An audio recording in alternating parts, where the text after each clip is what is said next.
Welcome to CEO's Library, the 1% Bookshelf. I'm your host, and today we're diving into a game-changing book that addresses the most critical challenge facing businesses today.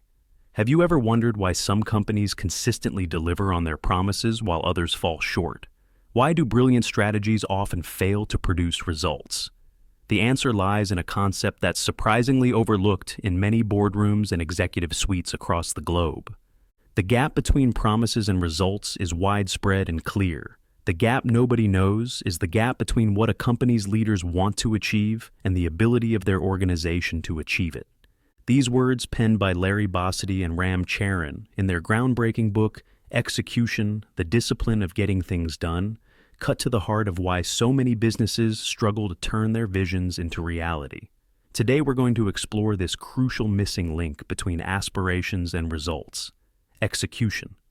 But before we dive in, let me remind you that you can find the Amazon link to purchase Execution in our episode description. And for those of you who want to dig deeper, you can view the full transcript of this episode along with accompanying visualizations at ceoslibrary.com. Now, let's get back to our main topic, execution. It's a word we hear often in business, but what does it really mean? And more importantly, why is it so critical to success? Bossidy and Charan argue that execution is not just about tactics or getting things done. It's a discipline and a system that needs to be built into a company's strategy, its goals, and its culture. It's the most important job of any leader, yet it's often overlooked or delegated. Think about it. How many times have you been in a meeting where everyone nods in agreement about a brilliant new initiative, only to see it fizzle out months later? Or how often have you seen a company announce an ambitious new strategy, only to watch it fail to materialize? These are symptoms of poor execution, and they're costing businesses billions of dollars every year. But here's the good news. Execution is a skill that can be learned and mastered, and that's exactly what we're going to explore today. We'll dive into the 3 core processes of execution, examine the crucial role of leadership, and discover how to build an organization capable of turning ideas into results. Let's start with the 3 core processes of execution: the people process, the strategy process, and the operations process. These aren't separate silos. They're interconnected gears that need to work in harmony for a business to execute effectively. First up, the people process. This is all about getting the right people in the right jobs. It sounds simple, but it's surprisingly rare. How many times have you seen a brilliant strategist promoted to a leadership position, only to flounder because they can't manage people effectively? Or a charismatic leader put in charge of a technical department they don't understand? The people process is about more than just hiring and firing. It's about continuously evaluating and developing talent throughout the organization. It's about creating a pipeline of leaders who can execute at every level, and crucially, it's about linking people to your strategy and operations. Let me give you an example. When Larry Bossidy took over as CEO of Allied Signal in 1991, he found a company with a weak operating management team and little bench strength. He made it his mission to change this, dedicating up to 40% of his time in the first 2 years to hiring, developing, and placing the right leaders. He personally interviewed candidates, checked references, and conducted in-depth reviews of talent throughout the organization. The result? By the time Bossidy retired, Allied Signal had transformed into one of the world's most admired companies, with a leadership pipeline so strong that several of its executives were recruited to lead other major corporations. This brings us to a crucial point. The people process isn't something that can be delegated to HR. It needs to be owned and driven by the CEO and other top leaders. They need to be actively involved in selecting, evaluating, and developing talent throughout the organization. But having the right people isn't enough if they're not working towards the right goals. That's where the strategy process comes in. Now, you might be thinking, strategy? We do that already. We have a whole department for it. But here's the thing. Many so-called strategies are little more than vague aspirations or financial projections. They don't provide a clear roadmap for execution. A good strategy, according to Bossidy and Charan, needs to be grounded in reality. It needs to take into account the organization's capabilities, the competitive landscape, and the broader business environment. And crucially, it needs to be developed through robust dialogue and debate. let's consider the cautionary tale of AT&T under CEO Michael Armstrong in the late 1990s. Armstrong had a bold vision to transform AT&T from a voice-oriented long-distance carrier into a one-stop shop for all communication services. The strategy looked great on paper, but it failed spectacularly in execution. Why? Because it was based on faulty assumptions that weren't adequately tested. The strategy assumed that customers wanted bundled services, that regulators would enforce rules favorable to AT&T, and that the company could quickly integrate major acquisitions. None of these assumptions held true, and AT&T ended up destroying billions of dollars in shareholder value. This illustrates a key principle of the strategy process: the need for robust dialogue and debate. A good strategy isn't created in isolation by the CEO or a planning department. It's hammered out through intense discussions involving people from throughout the organization. These discussions need to challenge assumptions, explore alternatives, and link the strategy to the realities of execution. Bossidy and Charan recommend a process where the strategy is distilled into a few key building blocks. No more than 3 to 5 major initiatives that will drive the business forward. These building blocks need to be clear, specific, and linked to the organization's capabilities. For instance, when Bossidy was at Allied Signal, one of their businesses developed a strategy with 3 clear building blocks: move production to lower-cost countries, continually redesign products to achieve technological differentiation, and create a new organizational structure with carefully selected management teams. This strategy was clear, actionable, and directly linked to the company's capabilities and market realities. But even the best strategy is worthless if it isn't translated into action. That's where the operations process comes in. This is about converting strategy into specific programs, actions, and results. It's about synchronizing people and resources to get things done. Many companies fall short here because they confuse budgeting with operational planning. They set financial targets and assume the rest will take care of itself. But a true operations process goes much deeper. It specifies how the organization will achieve its strategic objectives quarter by quarter, month by month. A great example of this is how Colgate-Palmolive operates. They have an enviable record of increasing margins every year and outcompeting major rivals in earnings growth, sales, and cash generation. How do they do it? Through relentless execution of their operations process. Colgate's operations process includes detailed plans for marketing and sales, production, functional operations, and capital spending. These plans are linked directly to their strategic objectives and are reviewed and updated regularly.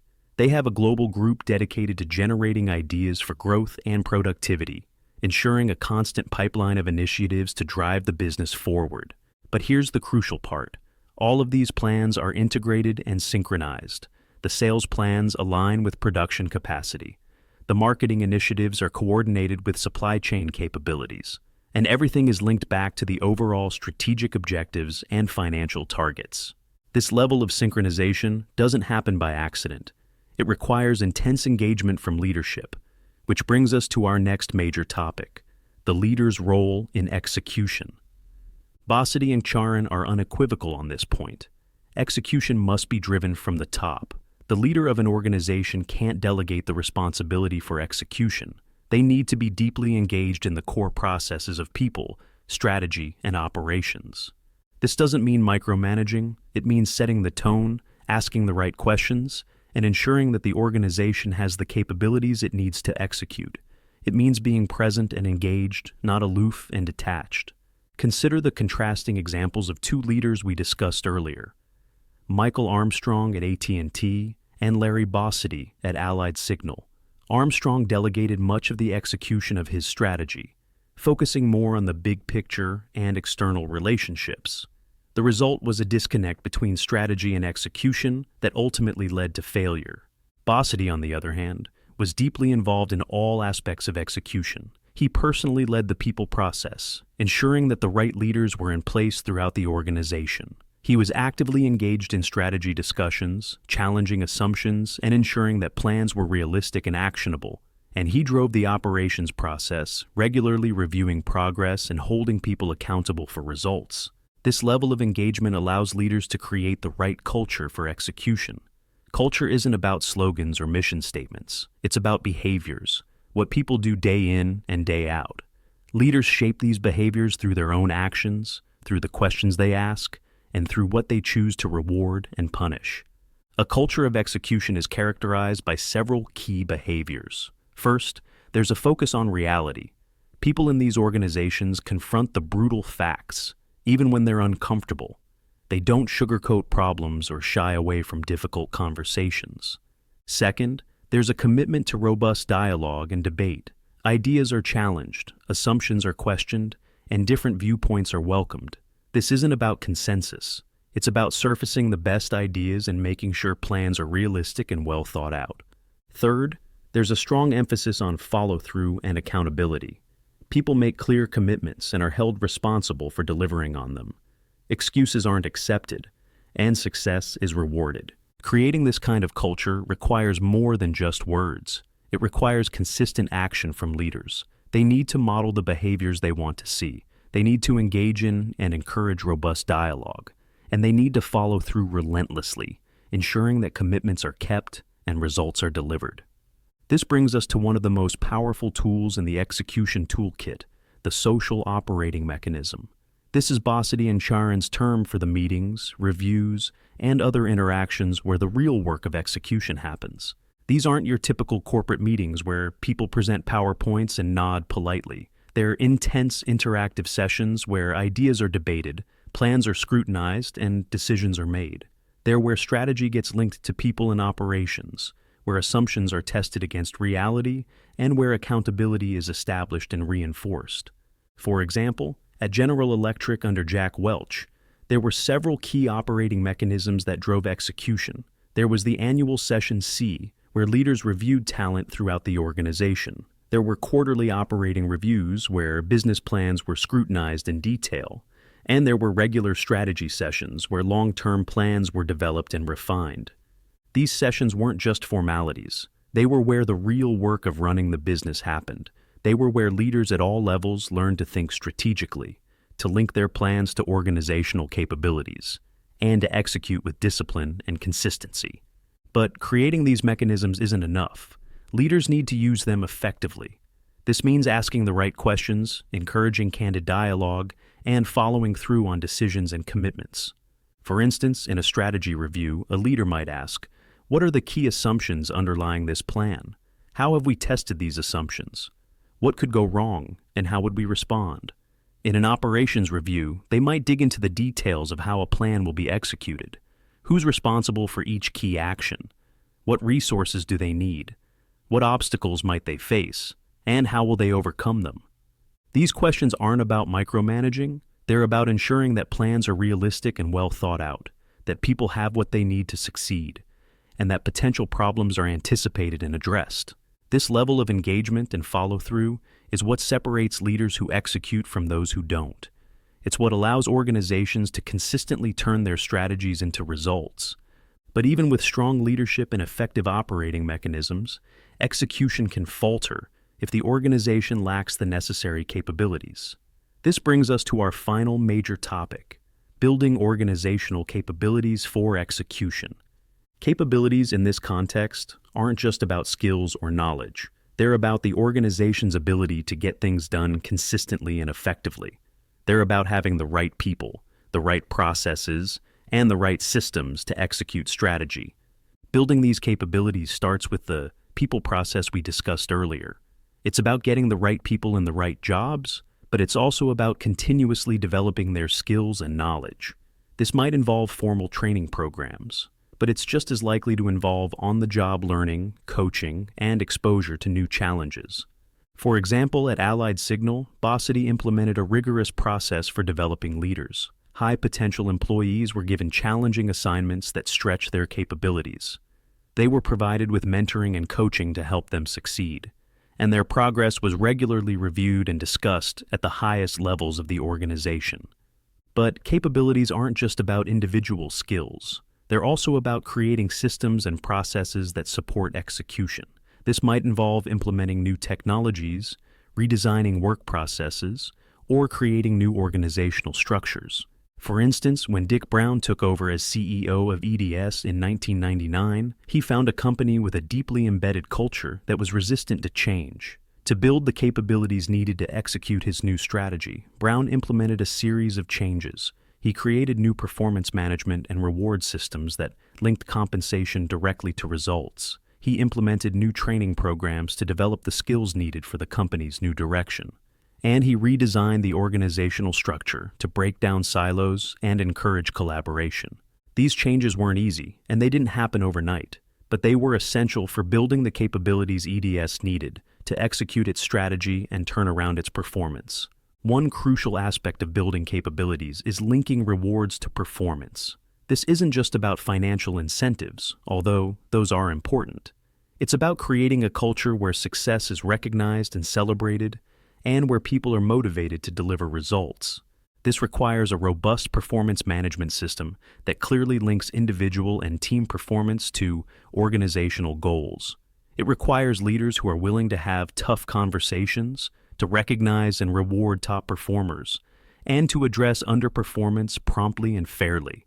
For example, at General Electric under Jack Welch, there was a rigorous process for evaluating and rewarding performance. Managers were ranked annually, with the top 20% receiving significant rewards and the bottom 10% typically being asked to leave the company. While this system was controversial, it created a culture of high performance and accountability that drove GE's success for many years. Building these capabilities isn't a one-time event. It's an ongoing process that requires constant attention and refinement. As the business environment changes and new challenges emerge, organizations need to continuously develop new capabilities to stay competitive. This brings us full circle to the role of leadership and execution. Leaders need to be constantly assessing their organization's capabilities, identifying gaps, and taking action to close them. They need to be thinking not just about what the organization needs to do today, but what it will need to do in the future.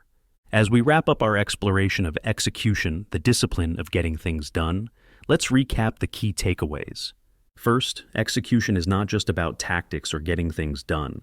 It's a discipline that needs to be built into a company's strategy, goals, and culture. It's the most important job of any leader. Second, effective execution relies on three core processes: the people process, the strategy process, and the operations process. These processes need to be robust and interconnected. Third, leaders need to be deeply engaged in execution. They can't delegate it. They need to drive the core processes, shape the culture, and build the capabilities needed for execution. Fourth, execution requires a culture of candor, accountability, and follow-through. This culture is shaped by the behaviors of leaders and reinforced through social operating mechanisms. Finally, organizations need to continuously build and refine their capabilities for execution. This involves getting the right people in the right jobs, developing their skills, creating supportive systems and processes, and linking rewards to performance. So, what does this mean for you as a leader or aspiring leader? It means that if you want your organization to consistently deliver results, you need to make execution a priority. You need to be actively engaged in the core processes of people, strategy, and operations. You need to foster a culture of candor and accountability. And you need to continuously build your organization's capabilities for execution. I encourage you to take some time to assess your organization's execution capabilities. Where are you strong? Where do you need to improve? What one thing could you do today to start building a stronger culture of execution? Remember, execution isn't easy. It requires discipline, persistence, and courage. But as Bossidy and Charan show us, it's the ultimate differentiator in business. It's what separates the companies that consistently deliver results from those that don't. Thank you for joining me on this deep dive into execution, the discipline of getting things done. I hope you found it valuable and that it's given you some new insights and tools to drive execution in your own organization. If you want to explore these ideas further, I encourage you to pick up a copy of the book. You can find the link in our episode description. And don't forget to check out the full transcript and accompanying visualizations at ceoslibrary.com. Until next time, keep executing and keep pushing to turn your aspirations into results. This is CEO's Library, the 1% Bookshelf, signing off.